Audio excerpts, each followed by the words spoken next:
Hi everyone, अस्सलाम वालेकुम।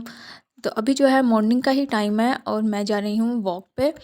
तो मैंने सोचा कि आपसे अपनी ये वाली रूटीन भी शेयर करूँ। तो और मैंने साथ ही व्लॉग भी बनाना स्टार्ट कर दिया। सो अभी मैं जाऊँगी वॉक पे। यहाँ हमारे घर के पास ही एक पार्क है।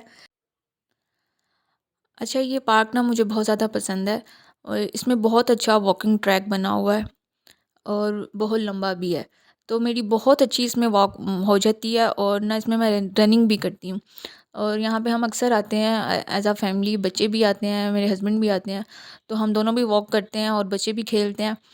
तो आज मैं अकेली आई थी क्योंकि बच्चों के साथ मुझे टाइम नहीं मिल रहा था आने का। सो अभी मैं यहाँ पे वॉक करूँगी, रनिंग करूँगी और जब तक मुझे अच्छे तरीके से पसीना नहीं ना आ जाएगा तब तक मैं ये करती रहूँगी।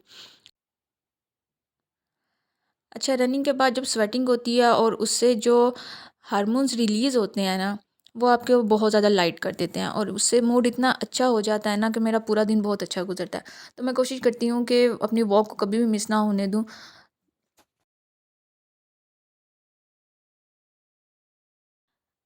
सो वॉक वगैरह करने के बाद मैंने जाना है ग्रोसरी करने, क्योंकि घर की काफ़ी चीज़ें ख़त्म हुई हुई थी, फ्रूट्स और वेजिटेबल्स मैंने लेने थे। सो मैं यहाँ पे मार्केट जाऊँगी, पंजाब कैश एंड कैरी, वहाँ से मैं अपना ये ग्रोसरी करूँगी। और यहाँ पे मुझे इनकी बहुत अच्छी एक चीज़ लगी थी। इन्होंने लिखा हुआ था अपनी एंट्रेंस पे कि be Pakistani and buy Pakistani. तो वो मुझे बहुत अच्छा लगा। और ट्रॉली जो है मैं हमेशा अपनी वापस रखती हूँ, मैं कभी भी उसको साइड पे छोड़ के नहीं जाती।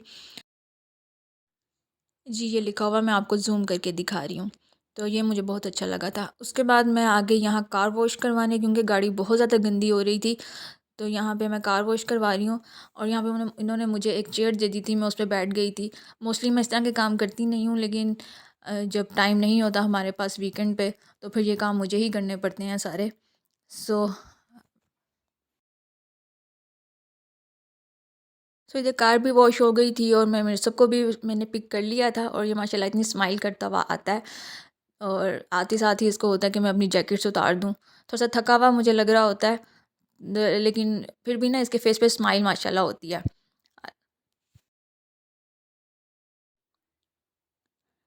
अच्छा, अब हम आ गए हैं घर और यहाँ पे अब मैं मिर्सब का चेंज वगैरह करवाऊँगी, उसे कुछ खाने को दूँगी और थोड़ा-सा मैं ख़ुद भी रेस्ट करूँगी और थोड़ा-सा स्नैक मैं भी लूँगी। तो उसके बाद हो जाएगा आज़मी को पिक करने का टाइम, 1:30 हो जाएँगे। तो फिर उसके बाद मैं अपनी लंच की प्रिपरेशन करूँगी। सो यहाँ पे आज़मी को भी मैं ले आई थी और दोनों को मैंने पैनकेक बना के दिया था, क्योंकि मेरे पास कुकिंग का कोई टाइम नहीं बचा था। तो जब टाइम नहीं होता तो मैं ऐसे पैनकेक रेडी करके इनको दे देती हूँ लंच में।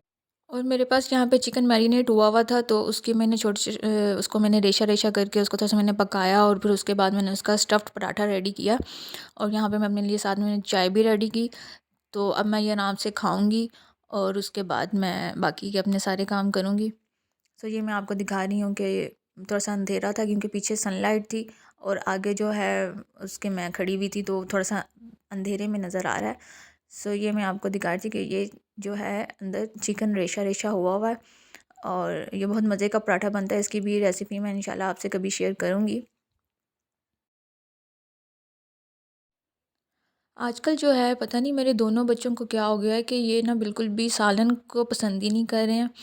मैंने जब भी कोई ग्रेवी वाला सालन रेडी करती हूँ तो ये लोग इतना रेजिस्ट करते हैं खाने में कि मुझे समझ नहीं आता मैं इनको कैसे खिलाऊँ। तो अगर उसमें बोटी वगैरह हो तो वो तो मैं साइड पे करके उनको खिला देती हूँ, लेकिन अब जो सालन दूसरा होता है सब्ज़ी वगैरह, फिर वो ये लोग खाते नहीं हैं। तो उसका मैंने हल क्या निकाला है कि मैं उनको ना ये सब चीज़ें पराठे में डाल के ना उसका स्टफ़्ड पराठा रेडी कर देती हूँ।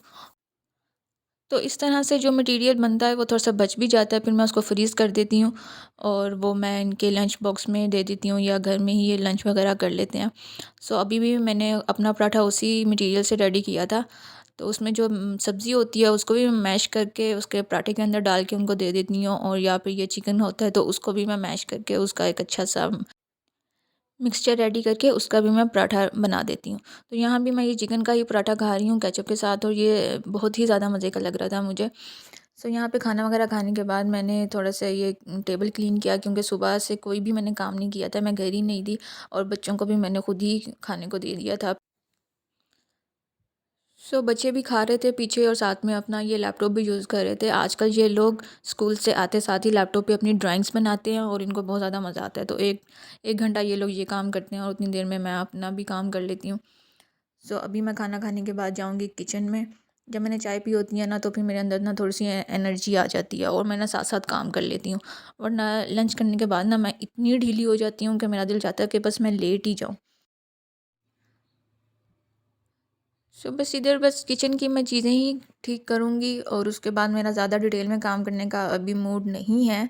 अभी मैं ये जो अपना बैग लाई हूँ इसको मैं एम्प्टी करूँगी। अपने सारे फ्रूट्स एंड वेजिटेबल्स जो हैं मैं इनको धो के रखूँगी और साथ में इनको ऑर्गेनाइज़ करूँगी। और बाकी चीज़ें जो मैं लेकर आई हूँ उसको भी मैं ऑर्गेनाइज़ करूँगी और उसके बाद मैं किचन क्लीन करूँगी। अभी कुकिंग करने का मेरा मूड नहीं है। ग्रीन लीफ़ी वेजिटेबल्स जो होती हैं ना, वो मुझे बहुत पसंद है। पालक, मेथी, साग, लेकिन इनको बनाने से ना मेरी जान जाती है। इनके एक-एक पत्ते को पकड़ना, उसकी कटिंग करना, उसको धोना, फिर उसको पकाना, मुझे बहुत ज़्यादा मुश्किल लगता है।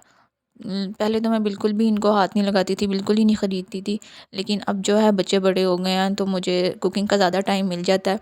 तो अभी मैं लेकर आई हूँ साग और इसका मैंने सोचा है कि मैं साग के पराठे रेडी करूँगी। क्योंकि जो अगर मैंने सालन पकाया तो वो तो इन्होंने खाना नहीं है। साग के पराठे भी बहुत ज़्यादा मज़े के बनते हैं। तो वो जब मैं बनाऊँगी तो आपसे उसकी रेसिपी भी शेयर करूँगी।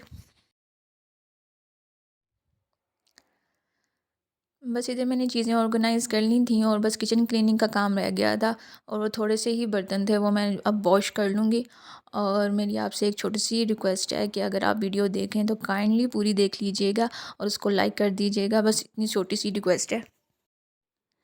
Thank you so much for watching. I will meeting you guys in the next video. Till then, Allah Hafiz.